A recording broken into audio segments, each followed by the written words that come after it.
Vamos falar de um assunto sério e que muitas vezes fica escondido: a saúde mental dos homens. A gente sabe que muitos sofrem em silêncio, e a ideia aqui é entender um pouco melhor por que isso acontece, sabe? Quais são as consequências disso tudo e como a sociedade hoje está começando a olhar para essa questão. Vamos lá. Para começar, olha só essa frase. Ela foi dita por uma pessoa real e, nossa, ela diz tudo, né? Já coloca na mesa o nosso ponto de partida, a ideia de que existe um código de silêncio, um isolamento, quando o assunto é dor, quando o assunto é o que se passa por dentro. Agora, a gente pega essa percepção, essa fala, e coloca do lado de um dado global da Organização Mundial da Saúde que é alarmante. A taxa de suicídio entre os homens é de 3 a 4 vezes maior do que entre as mulheres. Esse número não é só uma estatística fria, né? Ele é o resultado devastador de uma crise de silêncio.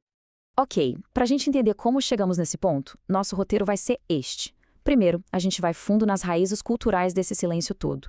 Depois, vamos ver o preço que se paga por ele. E por fim, vamos dar uma olhada nas reações que estão surgindo hoje, incluindo aí alguns caminhos bem diferentes para a cura. Então vamos começar pela raiz do problema. Como é que esse homem ideal é construído? A resposta, gente, não está na biologia, não. Está na cultura.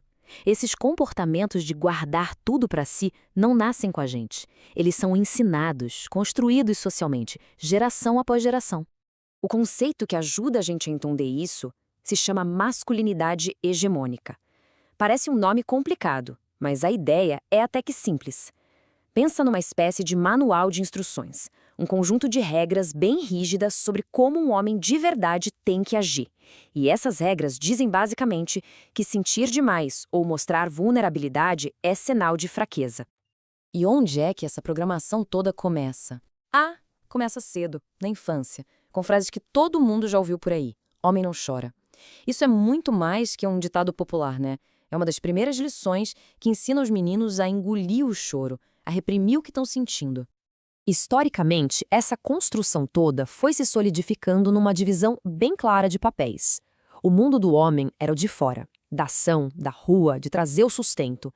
E o mundo da mulher, o de dentro, das emoções, da intimidade, do cuidado.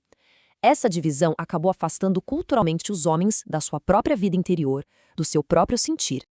E aí vem o ponto central. O que acontece quando quase todas as emoções são vistas como inaceitáveis? Elas acabam sendo canalizadas para a única saída que parece ser permitida. É o que a gente pode chamar de funil emocional. Tristeza, medo, frustração, tudo isso acaba saindo em forma de raiva. A raiva vira um único jeito seguro de mostrar que algo não vai bem. Certo. E qual é o custo disso tudo? Essa repressão toda tem um preço, e ele é bem alto. Vamos ver agora os efeitos concretos, bem reais, que esse silêncio causa na saúde física e mental dos homens. Aqui a gente vê de novo aquela estatística chocante do começo, mas de um jeito visual. Quando a gente olha para essas barras, uma do lado da outra, a dimensão da crise fica muito clara. Isso não é um probleminha qualquer, isolado. É uma emergência de saúde pública em escala global. E o suicídio, na verdade, é só a ponta do iceberg. Esse sofrimento que não é dito, que não é colocado para fora, ele aparece de outras formas. Na saúde física, por exemplo, em maiores taxas de doenças do coração. Na saúde mental, com ansiedade, depressão, uma sensação de estar anestesiado.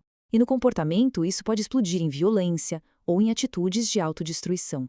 Isso nos traz para os dias de hoje. Essa crise da masculinidade está sendo muito discutida, principalmente no mundo digital. E como acontece em muitos debates atuais, a gente vê surgindo duas respostas bem diferentes, quase opostas, para esse mesmo problema. De um lado, tem o que ficou conhecido como o movimento Red Pill. Basicamente, é uma reação que diz que a solução para a dor masculina não é a cura, mas sim dobrar a aposta nos mesmos princípios que causaram o problema. Ou seja, mais repressão emocional, mais estoicismo e culpar fatores externos como o feminismo por tudo isso. E a tecnologia acaba funcionando como um acelerador para essas ideias. O caminho entre pegar um celular e cair de cabeça nesse universo pode ser assustadoramente rápido. Pesquisas mostram que os algoritmos podem levar um jovem para esse tipo de conteúdo em questão de minutos, criando uma bolha que só amplifica o problema. Aqui o contraste fica bem nítido, né? De um lado, uma visão que se baseia na culpa, no controle e que acaba reforçando o isolamento. Do outro, uma abordagem que a gente pode chamar de terapêutica. Ela busca a cura olhando para dentro, incentivando os homens a compartilhar suas fraquezas para conseguir, enfim, processar a dor. Mas, felizmente, existe uma alternativa a tudo isso. Uma alternativa que está crescendo e se mostrando muito poderosa. Vamos falar agora sobre esse outro caminho, o caminho da cura. Homens que estão juntos, trabalhando ativamente para desmontar esse condicionamento antigo e construir vidas emocionais mais saudáveis. Essa frase de um terapeuta que conduz grupos de homens é muito reveladora. Ela mostra uma virada de chave completa na perspectiva. A força deixa de ser medida pelas conquistas, pelas vitórias, e passa a ser definida pela coragem de mostrar as próprias fraturas, de falar sobre a dor e sobre o que é imperfeito. E como isso funciona na prática? Bom, o processo pode ser resumido nesses 4 passos. Tudo começa com o reconhecimento da própria dor. Depois, vem o ato de compartilhar isso num lugar seguro. A escuta atenta e sem julgamento dos outros homens cria um ciclo de validação que leva, no fim, a uma completa redefinição do que é ser forte de verdade. E a gente termina com essa pergunta para reflexão. Ela desafia a base da masculinidade tradicional. Se o silêncio nos adoece e essa resistência silenciosa nos impede de buscar ajuda, talvez a verdadeira força não esteja em aguentar tudo sozinho, calado. Talvez ela esteja na coragem de buscar a cura e de fazer isso junto com outros. O que isso significa para o futuro do que é ser homem? Essa é uma resposta que está sendo construída agora.